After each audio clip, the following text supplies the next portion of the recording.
Corona వచ్చిపోయిన కా నుంచి 10 మందిలా దగ్గినా తుమ్మినా పనికిరాను చూసినట్టు చూస్తున్నారు. ఈ 6 రోజుల సంధి వాతావరణం మారిన కాంచి ఒకటే దగ్గులు సర్దులు జరాలు. ఇక ఇదే సందాన్ని దవకానంలో దంచుడే దంచుడు. ఇక ఈ చిన్న చిన్న ఆయిటికి సీటికి మాటికి దవకాన పోతే దంచరా అనుల్లాయిగా.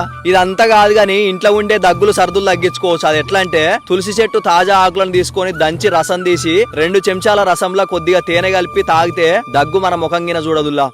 గదంతా నా వల్ల ఏడైతుంది అనుకుంటే పొద్దుకి కొన్ని గోరువెచ్చని నీళ్ళు తాగితే గిన దగ్గుతుందిలా. ఒకవేళ దగ్గు ఆయాసం తగ్గాలంటే ఆయుర్వేదంలో ప్రాముఖ్యం పొందిన చిలకలల్ల పొలాలల్లో దొరికే ఈ నేల ఉసిరిని తెచ్చి తేటగా అడిగి దంచి రసం తీసి రోజు 2 నుంచి 4 చెంచాలు తాగితే దగ్గు ఆయాసం మీ జోలికి కూడా రాదన్న. మరి మన పొలాలల్లో చిలకలల్లో దొరికే ఈ నేల ఉసిరిని ఎట్లా గుర్తుపట్టాలంటే దీని ఆకులు ఉసిరి చెట్టు ఆకుల్లాగా కాయలు ఉసిరికాయల్లాగా చిన్నగా ఉంటుంది. అందుకే దీనిని నేల ఉసిరి అని పిలుస్తారు.